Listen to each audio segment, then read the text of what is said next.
안녕하세요. 저는 이제 결혼 15년 차가 된 40대 후반의 여자입니다. 여러분들은 운명이라는 게 실제로 존재한다고 생각하시나요? 보통 하늘이 맺어준 인연을 운명이라고 하잖아요. 저는 처음엔 이 세상에 운명이 어디 있냐고 다 내가 하기 나름이라고 생각했던 사람이었어요. 하지만 살다 보니 정말 사람마다 운명이라는 게 존재하는 것 같더라고요. 제가 여러분들께 들려드릴 사연은 앞에 계속 언급된 운명에 관한 이야기입니다. 남편과 저의 나이 차이는 궁합도 안 본다는 4살 차이예요. 제가 고등학교 3학년 되던 무렵에 친구들과 놀고 싶은데 부모님께 받던 용돈이 턱없이 부족해서 정말 잠깐 아르바이트를 한 적이 한 번 있었거든요. 대학로에 있던 조그만 토스트 가게였는데 저보다 먼저 들어와서 일하던 남자 직원이 있었어요. 거기서 같이 아르바이트를 하면서 서로 의지하다 사귀기 시작했고 이렇게 결혼까지 하게 되었네요. 지금은 남편과 결혼해서 시댁 식구들과 아무 탈 없이 잘 살고 있지만 저희가 결혼하기까지의 과정이 정말 순탄치 않았어요. 그 이유는 저희 남편 집안에서 저와 남편의 결혼을 엄청 반대했었거든요. 남편의 집안은 사업을 해서 부유했지만 저희 집안은 게스트하우스를 운영하는 평범한 집안이었어요. 아무래도 저희 집안이 훨씬 기우니까 시댁 식구들은 급이 맞는 집안과 결혼시키고 싶어 하셨죠. 본인들 사업에 저희 집안은 별 도움이 되지 않는다고 생각하신 것 같았어요. 저는 대기업까지는 아니더라도 나름 유명한 기업에 연봉도 남부럽지 않았습니다. 그리고 이제 막 떠오르기 시작한 기업이라 다들 저희 회사에 오려고 난리도 아니었고요. 하지만 제가 어디서 무슨 일을 하고 연봉이 얼마나 되든 집안이 부유하지 않다는 이유로 시댁에서 무시를 좀 많이 당했었어요. 저도 자존심이 많이 상하긴 했었지만 남편 집안은 그만큼 많이 부유한 편이긴 했어요. 가끔 TV에 나오는 대기업 회장이 지금 저희 시아버지시니까요. 그래서 기업 운영에 도움이 될 만한 탄탄한 집안의 며느리를 드리고 싶으셨겠죠. 저같이 평범한 집안이 어떻게 아버님 사업을 도와드릴 수 있겠어요? 당장 저희 먹고 살기도 바쁠 텐데 말이에요. 처음 남편의 집에 인사드리러 갔을 때 느꼈던 그 싸늘한 공기는 아직도 잊지 못해요. 분명 당시에 밖에 꽃이 피고 많이 따뜻해진 봄이었는데 체감상 겨울 한파보다 더 추웠던 것 같아요. 누가 봐도 전혀 반기지 않는다는 표정으로 저를 쳐다보던 6개의 눈들이 있었죠. 시아버지, 시어머니, 그리고 신우까지 남편을 제외하고 단 한 명도 저를 반기지 않으셨어요. 앉으라는 얘기도 안 하시길래 눈치를 보면서 겨우 남편과 같이 앉았던 기억이 있어요. 정말 우리 아들이랑 결혼할 생각으로 만나고 있는 거니? 우리 집안이 어떤 집안인지 알고 팔자 한번 고쳐보려고 이러는 거야? 엄마, 무슨 말을 그렇게 해? 우리 집 그런 애 아니야. 아빠가 무슨 일 하는지 몰랐어. 내가 며칠 전에 말해줘서 알았지. 아가씨한테는 정말 미안하지만 단도직입적으로 말할게요. 저희는 아가씨를 며느리로 받아들일 마음이 전혀 없어요. 그래요. 이미 저희 동생 짝으로 생각해둔 사람 따로 있으니까 그냥 포기해요. 솔직히 그쪽 집안이랑 우리 집안 너무 안 맞는다는 거 알고 있죠? 진짜 누나까지 왜 그래? 다들 꼭 이렇게 못되게 말해야겠어? 돈만 많으면 다야? 인성들이 왜 그 모양이야? 그리고 누구 마음대로 내 짝을 정해? 결혼이 애들 소꿉장난도 아니고 말이야. 집안의 여자가 잘못 들이면 망한다는 말도 모르니? 다 널 위해서 그리고 우리 집안을 위해서 이러는 거잖아. 나 결혼은 사랑하는 사람이랑 하고 싶어. 왜 내 의견은 존중을 안 해줘? 이렇게 팔리듯 사랑도 없이 집안에서 정해준 사람이랑 결혼하고 싶지 않다고. 야, 그러면 우리가 정해준 사람 만나서 사랑을 나누면 되는 거 아니야? 자주 만나다 보면 정들어서 호감 생기게 되겠지. 안 그래? 그래? 그럼 누나나 그렇게 결혼하던가. 엄마 아빠가 정해준 남자 만나서 결혼하라고. 돈 많다고 배불뚝 튀어나온 아저씨랑 결혼하라고 하면 안 할 거잖아. 인사하러 간 자리였는데 저는 안중에도 없고 시댁 식구들끼리 싸우고 난리가 났더라고요. 저는 그 광경을 보면서 이러지도 못하고 저러지도 못하고 가시방석에 앉아 눈치만 보고 있었어요. 시간이 지나면 지날수록 여기는 제가 있을 곳이 아니라는 판단이 들어서 먼저 일어나 보겠다고 죄송하다고 하고 시댁을 도망치듯 나왔어요. 저한테 처한 현실이 정말 믿기지 않았고 마음이 많이 심란하더라고요. 부모님께서 아시면 속상해하실까봐 인사 잘하고 왔다고 애써 웃으면서 집에 들어오긴 했지만 제 방에 들어와서 침대에 누워 가만히 천장을 바라보는데 어딘가 허한 기분이 들더라고요. 가슴 한가운데 커다란 구멍이 난 느낌이었어요. 그렇지만 당시엔 제가 남편을 너무 사랑했기에 헤어지는 건 정말 상상조차 하기 싫었어요. 혹시나 울음이 거실로 새어나갈까 베개에 얼굴을 받고 엉엉 울었던 것 같아요. 다음날 부은 눈으로 방을 나왔을 때 제 눈을 보고 놀라신 부모님께 슬픈 영화 보고 잤다고 대충 거짓말치고 그 자리를 피했던 기억도 있어요. 제가 회사에서 퇴근을 하려는데 회사 앞에 낯익은 실루엣이 보이는 거예요. 가까이 가보니 시어머니가 저를 기다린다고 서 계시더라고요. 근처 카페에 얘기할 수 없냐길래 알았다고 하고 카페로 모셨어요.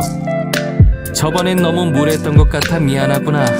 하지만 우리 기원이는 결혼할 짝이 따로 있어. 그러니 이렇게 정중히 부탁하마. 제발 기원이랑 헤어져 주겠니? 어머님, 이렇게 헤어져 달라고 부탁하는 것도 무례한 행동이에요. 저 기원 오빠랑 헤어질 수 없어요. 정말 죄송해요. 혹시 돈 때문에 결혼하려고 하는 거니? 그런 이유라면 내가 줄게. 얼마나 주면 기원이랑 헤어져 줄 거니? 응? 나한테 말만 해. 돈 줄게. 말만 하라고요? 제가 얼마나 부를 줄 알고 이러시는 거예요? 강남에 건물 하나 달라고 하면 주실 수 있으세요? 회사 하나 차려달라고 하면 차려주실 수 있으세요? 앙큼한 기집애. 저번에 집에 왔을 땐 아무 말도 못하더니 기원이 앞이라고 고상한 척 일부러 입 다물고 있었던 거야? 어머님, 저는 어머님께서 얼마나 주시든 오빠랑 헤어질 마음이 없어요. 돈만 많으면 다예요? 어딜 가시든 사람을 이런 식으로 대하지 마세요. 나중에 다시 다 돌려받아요. 시어머니께서는 지치지도 않는지 며칠 동안 쉬지 않고 저를 찾아와 헤어져 달라고 부탁하더라고요.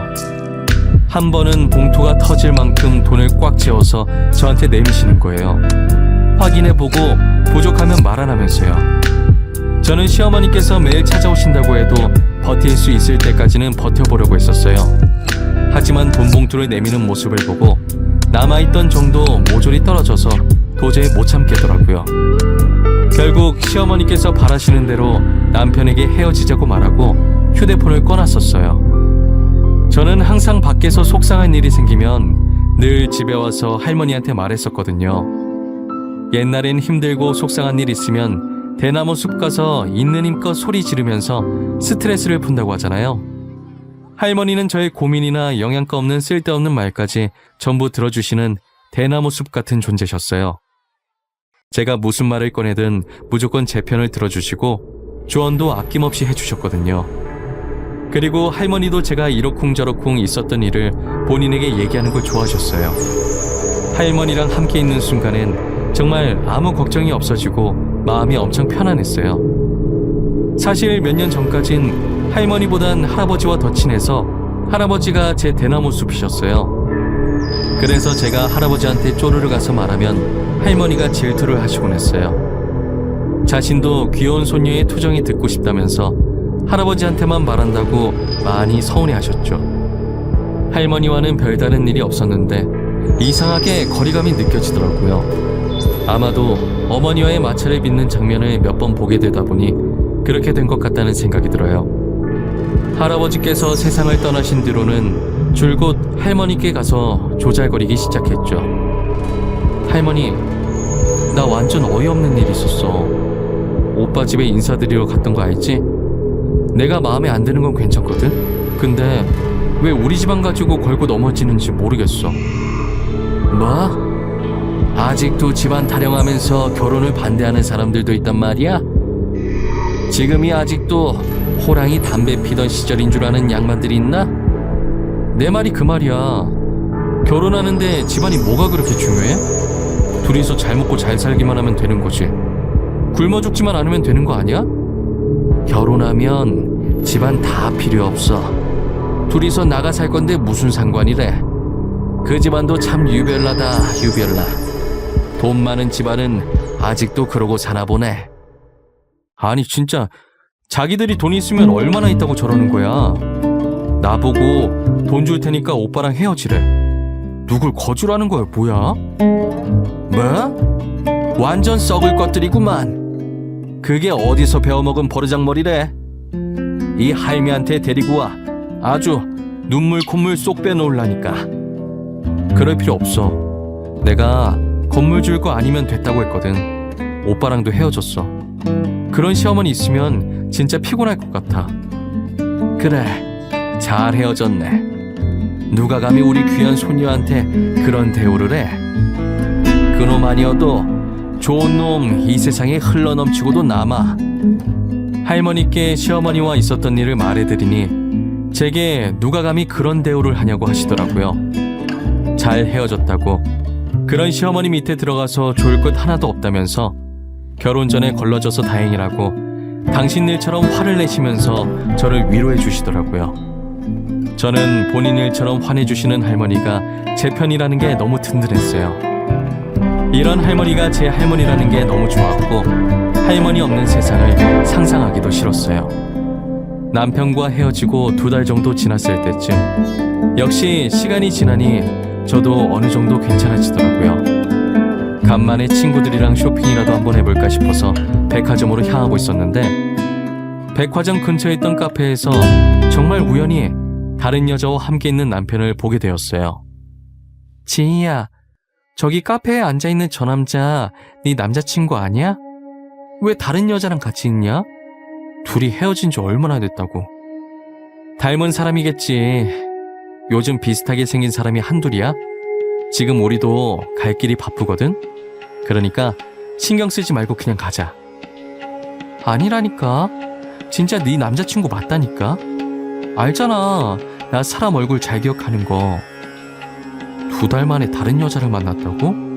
진짜 네 남자친구도 대단하다. 이제야 좀 괜찮아지나 했는데 카페에서 다른 여자와 있는 남편을 목격하고 나서 다시 심란해지더라고요. 도대체 그 여자는 누구이며 어떤 관계였고 왜 만나게 된 건지 하나부터 10까지 궁금증 투성이었어요. 그런 일은 절대 없겠지만 나와 만나고 있을 때도 아는 사이였는지 궁금했어요. 저는 평소처럼 집에 가서 할머니께 어린아이 마냥 툴툴거리며 하소연을 하고 있었어요. 열심히 핏대 세우면서 울분을 털어놓는 와중에 전화가 한 통 오더라고요. 전화를 받고 나가니 시어머니께서 저희 집 앞에 서 계셨었어요. 우리 기원이랑 다시 만나. 그렇다고 너네 둘 결혼까지 허락하는 건 아니다. 나는 연애만 허락한 거니까 둘이서 연애만 해.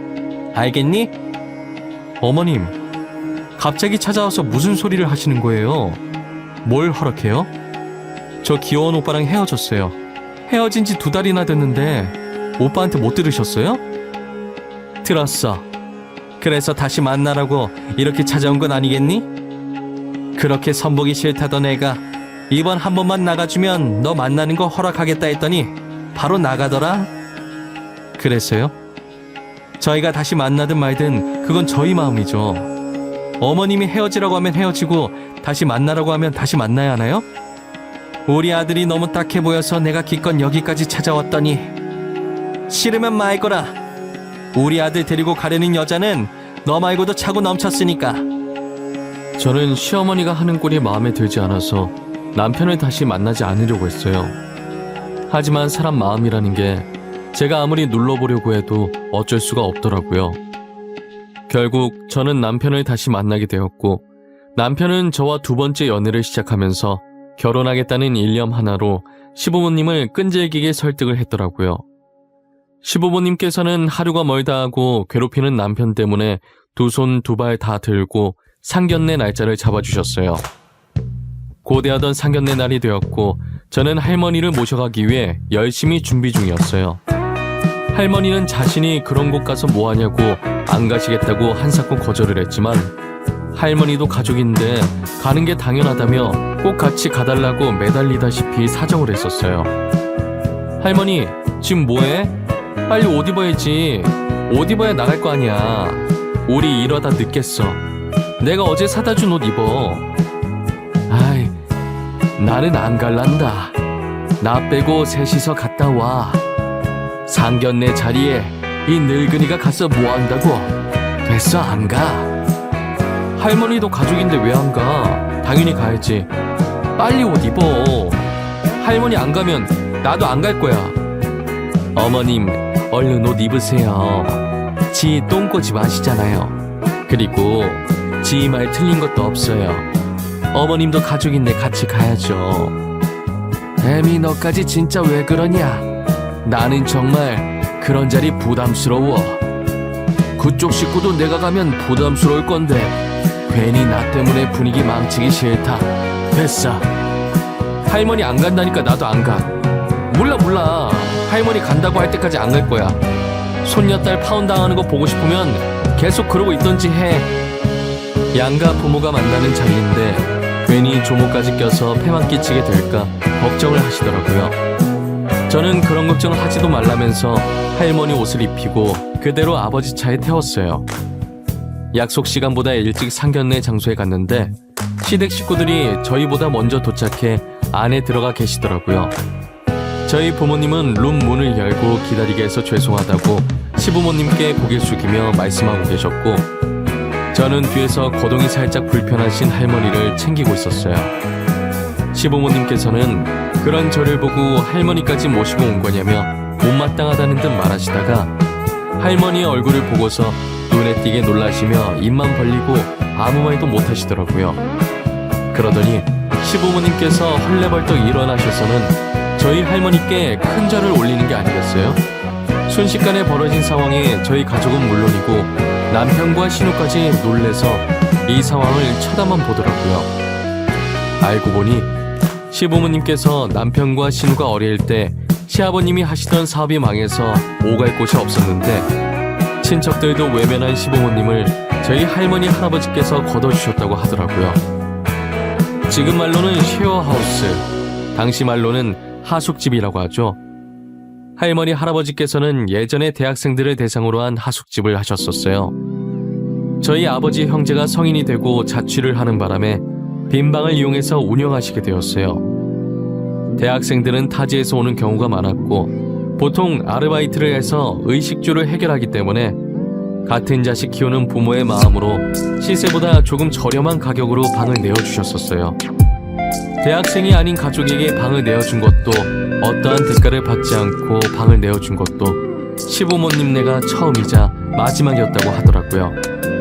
이제 막 걸어다니기 시작하는 아이들을 데리고 길거리를 떠돌던 모습이 안쓰러웠다고 하셨었어요. 본인들이 적자를 보더라도 방을 하나 내어줘야겠다는 생각을 했다고 하시더라고요. 같이 생활하는 동안엔 자신의 친자식처럼 친손자처럼 보살펴 주셨다고 하셨었어요. 시부모님께서는 빈손으로 들어와 저희 조부모님께 얻어먹기만 하는 게 너무 죄송해서 어떤 일이든 해서 얼른 빚을 갚고 하숙집을 떠나야겠다는 생각을 하셨었대요. 그래서 시어머니께서는 식당 일을, 시아버지께서는 막노동을 잠깐 하셨었다고 하더라고요. 열심히 번 돈으로 조부모님께 방값 드리려고 방문을 여니 안 계셔서 화장대에 돈봉투만 놓고 나왔는데 일을 마치고 집에 와보니 조부모님한테 드렸던 돈봉투가 다시 시부모님 방으로 돌아와 있었대요. 방값 안 줘도 되니까 그 돈 모아서 가족들끼리 편히 지낼 수 있는 곳으로 이사가라는 편지와 함께 말이에요. 할머니의 편지를 보고 시어머니께서는 소리가 새어나갈까 입을 막고 엄청 우셨다고 하시더라고요. 태어나서 제일 많이 울어본 날이 그날이었다고 하셨었어요. 그렇게 돈을 조금씩 모아서 내 식구가 겨우 놓을 수 있을 정도의 단칸방으로 이사를 갔다고 하셨었어요. 사업이 망하게 된 게 시아버지께서 친구의 보증을 잘못 써주는 바람에 그렇게 됐다고 하더라고요. 다행히 친구가 어디서 돈을 구한 건지 다시 시부모님 앞에 나타나 미안하다며 돈을 쥐어주고 갔대요. 다시 큰 돈을 손에 쥐어지게 되자 저희 조부모님부터 생각이 났었대요.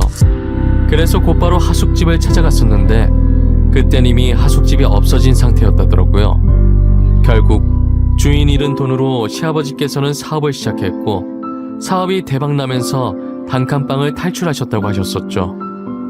시어머니께서 옛날 이야기를 마치고 눈치를 보며 조심스럽게 할아버지의 안부를 여쭤보셨는데 할머니께서는 정말 덤덤하게 웃으시면서 더 이상 이 세상에 없다고 대답하시더라고요. 어머님, 저 오늘 아버님이랑 같이 안 오셨던데 아버님은 잘 계시는 건가요? 아버님도 여기에 같이 계셨으면 참 좋았을 텐데 말이에요. 우리 영감탱이 이 세상 사람 아니야. 저기 가서 다른 할매 만나서 잘 살겠지 뭐. 아, 저희가 더 일찍 찾아뵀어야 했는데 너무 죄송해요. 저희 먹고 살기도 바빠서 은혜도 있고 두 분 찾을 생각을 못했어요. 괜찮아. 나라도 이렇게 만나서 다행이지. 아마 영감도 하늘에서 보고 있을 거야. 그래도 지금 이렇게 잘 살고 있는 모습 보니 보기 좋네. 시부모님은 더 일찍 찾아뵐 걸 너무 죄송하다고 눈물을 훔치기 시작하셨어요. 할머니는 나이 들면 다 떠난다고 울 것 없다면서 가라앉은 분위기를 풀어보려고 하셨죠. 걱정이 많았던 저희 상견례는 할머니 덕분에 화기애애한 분위기로 마칠 수 있었어요. 상견례를 마치고 집으로 가려던 제 발길을 시어머니께서 막으셨어요. 그리고 자신의 두 손으로 제 오른손을 꼭 잡으시더라고요. 지희야, 그동안 내가 많이 미안했다. 사람은 망각의 동물이라고 하잖니. 원래부터 잘 살았던 것 마냥 유세만 떨고 그동안 과거에 힘들게 살았던 나를 잊고 살았어. 아니에요, 어머님. 하나뿐인 아들이 과거의 시부모님처럼 고생할까봐 조바심에 그런 거잖아요. 저도 나중에 아들 낳으면 좋은 곳에 장가 보내고 싶을 것 같아요. 어머님 마음 이해해요. 그렇게 생각해준다니 너무 고맙구나. 그래도 나를 용서하지는 말거라. 나도 올챙이적 생각 못한 내 자신을 용서할 수가 없어. 시어머니께서는 제가 아버지 차에 타기 전까지 계속 미안하다고 하셨었어요. 시아버님과 신우도 그동안 제게 무례하게 행동한 점 진심으로 미안하다고 사과하셨었고요.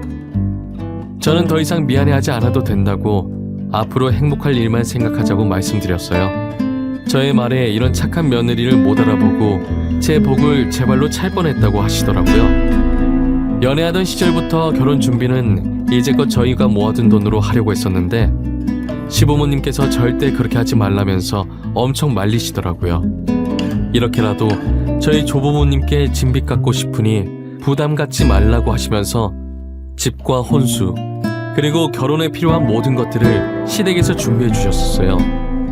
제가 괜찮다고 몇 번이나 말했지만 사양하지 말라고 엄마가 딸한테 주는 거라고 생각하라더라고요. 저는 결혼할 때 정말 몸만 들어갔다고 해도 과언이 아니었어요. 남편과 결혼하고 보니 저희 시부모님은 너무나도 좋으신 분들이셨어요. 할머니를 다시 만나신 이후로 사업 욕심도 완전히 버리시진 못하겠지만 예전보다는 많이 버리셔서 많이 인자해지셨고 제가 추천해드린 보육원에 봉사활동도 다니시면서 하루하루 누구보다 바쁘게 지내셨어요. 알려지면 보여주기식 봉사 같은 느낌이 들어서 사람들 몰래 봉사를 하고 다녔었는데 이게 어떻게 소문이 났는지 기자 귀에까지 들어가서 기사가 난 거예요. 덕분에 기업의 이미지는 당연히 전보다 훨씬 더 좋아졌고요. 이미지가 좋아진 만큼 실적도 나날이 높아져 하늘을 찌를 기세였어요. 지금 결혼한 지가 어느덧 벌써 15년 차가 되었는데 여전히 시댁 식구들과 사이가 좋아요. 신우와는 언니 동생하는 사이가 되었고 시부모님은 저를 친딸인 신우보다 더 친딸처럼 대해주세요. 시댁에 가는 날이면 신나서 빨리 가고 싶은 마음에 잠을 제대로 못 잘 정도로 제게 잘해주십니다. 남편과 싸울 때면 시댁 식구들이 전부 제 편을 들고 있으니 남편이 질투를 할 때도 있어요. 그 모습이 어찌나 귀엽던지 일부러 별것 아닌 일에도 시댁 식구들한테 이루고 싶더라니까요. 그리고 저희 친정 식구와 시댁 식구는 저희가 결혼하고 시간 나는 대로 정기적인 모임을 하고 있었어요. 가족들이 다 같이 모이면 예전 할머니 할아버지와 있었던 일을 회상하시곤 하셨었어요. 서랍 어딘가에 있던 앨범을 꺼내서 보면 하숙집 앞에서 저희 조부모님과 찍은 사진들도 있더라고요. 사진을 하나하나 꺼내면서 하숙집 시절 얘기를 하는데 계속 들어도 질리지가 않았어요. 그리고 시부모님께서는 그 순간을 생각하며 세상에서 제일 행복하게 웃으셨죠.